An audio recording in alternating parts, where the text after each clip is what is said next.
Hi, my name is Kevin Hogue. I was fortunate enough to interview Mr. Scott Farmer. Mr. Farmer is the superintendent of South Public Schools in Sequoia County. He has been superintendent there for 3 years.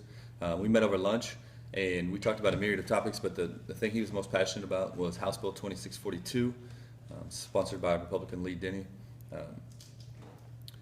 Essentially, House Bill 2642 would give schools $52 million per year for 10 years. And what I mean by that is $52 million the first year, and then every year after that, an additional $52 million, so that eventually we would get to a total amount of $520 million after 10 years. And that money would be given to schools before the total money was given to the Appropriations Committee. So it wouldn't be in lieu of any other funding. It wouldn't be in jeopardy. The most recent example of that the state did, they did it for bridges and overpasses when they were trying to beautify the state.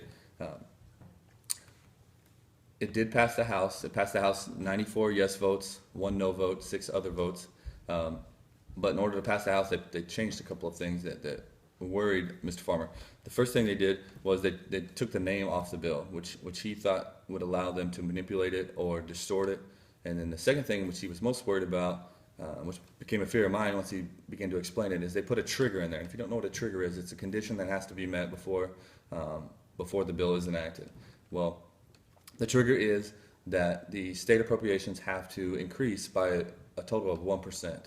That doesn't sound like a lot, but his real fear was that when the legislature saw that we were about to meet or exceed the 1% growth, they could pass a tax cut to essentially reduce revenues, reduce it below the 1% line, and then schools would be left out in the cold again. Most of you know that in February, the Appropriations Committee said that there would be $180 million less to give out this year. A lot of you are also aware that since 2009, the state has cut funding for education 23.8%, which is the highest rate in the nation. That leads us to having a per pupil expenditure that ranks 48th in the nation.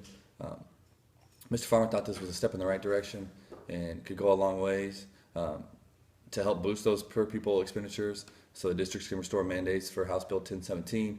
He also thought that it would help fund recent things pushed down like ACE, Common Core, and the TLE.